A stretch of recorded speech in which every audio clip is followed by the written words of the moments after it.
নমস্কাৰ ষ্টুডিঅ'ৰ মজাত মই মিনা চাই মুহূৰ্তৰ আটাইতকৈ গুৰুত্বপূৰ্ণ খবৰ লৈ কাৰণে চেষ্টা কৰিছো। ইতিমধ্যে অবৈধ ব্যক্তিসকলৰ বিৰুদ্ধে যিসকল ভাৰতত অবৈধভাৱে বসবাস কৰি আছে এই অবৈধ লোকসকলৰ বিৰুদ্ধে খৰব হৈ পৰিছে এতিয়া ভাৰত চৰকাৰ।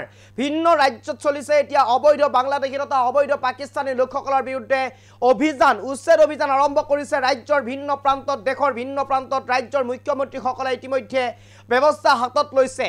সমান্তৰালভাৱে কেইবা হাজাৰ অবৈধ বাংলাদেশী আৰু অবৈধ পাকিস্তানী লোকক গ্ৰেপ্তাৰ কৰিছে ৰাজ্য চৰকাৰসমূহে।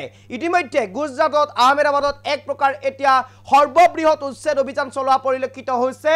৭৪খন জেচিবি ২০০খনৰ অধিক ট্ৰাক বৃহৎ সংখ্যক আৰক্ষী প্ৰশাসন ১৭০০তকৈ অধিক ইতিমধ্যে শ্ৰমিক মোতায়েন কৰা হৈছে। এই উচ্ছেদ অভিযানৰ সময়ত হাজাৰ হাজাৰ লোকক গ্ৰেপ্তাৰ কৰা হৈছে, শ শ বাসগৃহ ভাঙি দিয়া হৈছে, কেইবাশ ট্ৰাক মোতায়েন কৰা হৈছে, কেইবা হাজাৰ প্ৰশাসনক মোতায়েন কৰা হৈছে, কেইবাশ শ্ৰমিক তাক নিয়োগ কৰা হৈছে।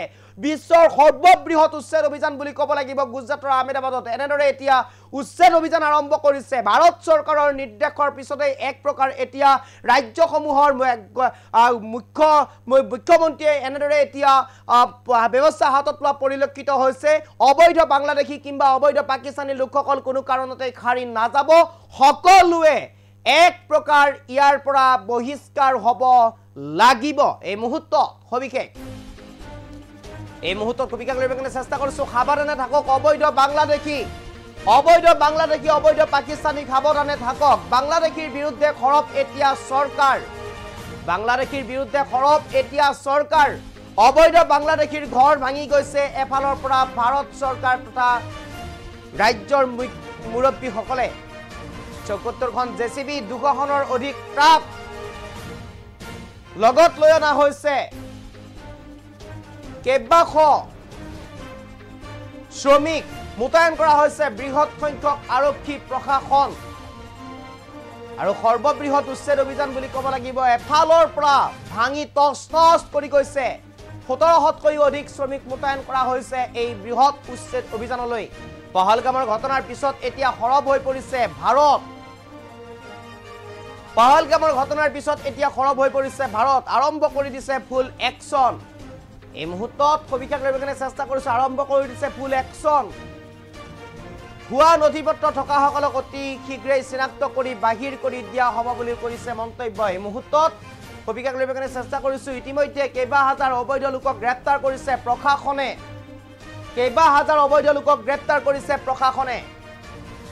আৰু ইতিমধ্যে সৰ্ববৃহৎ উচ্ছেদ অভিযান চলিছে গুজৰাটৰ আহমেদাবাদৰ চান্দোলা তালাব অঞ্চলত। আমি দৃশ্যাংশ দেখুৱাম। চান্দোলা তালাব অঞ্চলৰ এয়া দৃশ্যাংশ। এনেদৰে হাজাৰ হাজাৰ প্ৰশাসন মোতায়েন কৰি, কেইবাশ শ্ৰমিকক মোতায়েন কৰি, জেচিবি ট্ৰাকসমূহ একত্ৰিত কৰি এফালৰ পৰা ভাঙি গৈছে এই অঞ্চল। এক প্ৰকাৰ যে এটা বৃহৎ পৰিসৰৰ অঞ্চলক এই অবৈধ লোকসকলে বসবাস কৰিছিল। জলাশয় পুতি, পিটনি পুতি এওঁলোকে বসবাস কৰিবলৈ আৰম্ভ কৰিছিল। বিভিন্ন প্ৰান্তৰ পৰা এওঁলোক আহিছিল আৰু আমি দৃশ্যাংশ দেখুৱাইছোঁ। এনেদৰে শ শ আৰক্ষী প্ৰশাসন তাত উপস্থিত হৈ পৰিস্থিতি নিয়ন্ত্ৰণ কৰিবৰ কাৰণে ইতিমধ্যে চেষ্টা অব্যাহত ৰাখিছে। এনেদৰে ভিন্ন প্ৰান্তৰ পৰা অহা ভিন্ন লোকৰ বাসগৃহ এনেদৰে এতিয়া উচ্ছেদ কৰি গৈছে এফালৰ পৰা প্ৰশাসনে। জেচিবি লগাইছে, ট্ৰাক লগাইছে, ১৭০০তকৈও অধিক শ্ৰমিক তাত নিয়োগ কৰা হৈছে কাম কৰিবৰ বাবে।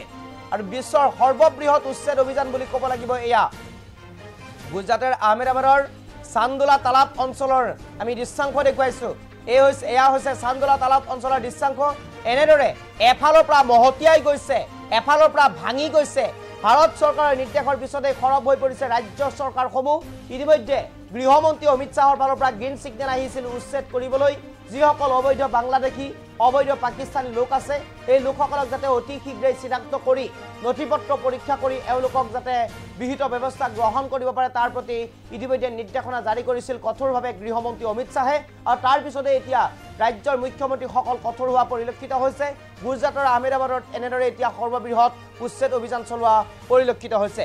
পহলগামত যি ঘটনা সংঘটিত হৈছিল এই নাৰকীয় ঘটনাৰ পিছতেই এক প্ৰকাৰ ভাৰত চৰকাৰ কঠোৰ হোৱা পৰিলক্ষিত হৈছে অবৈধ লোকসকলৰ বিৰুদ্ধে। য'ৰ পৰা তেওঁলোক আহিছিল তালৈ উভতাই পঠাবলৈ ইতিমধ্যে সৰব হৈ পৰিছে ভাৰত চৰকাৰ। আমি এই মুহূৰ্তত পোনে পোনে ফুল স্ক্ৰীনৰ সহায়ত সেই দৃশ্যাংশ দেখাবৰ কাৰণে চেষ্টা কৰিম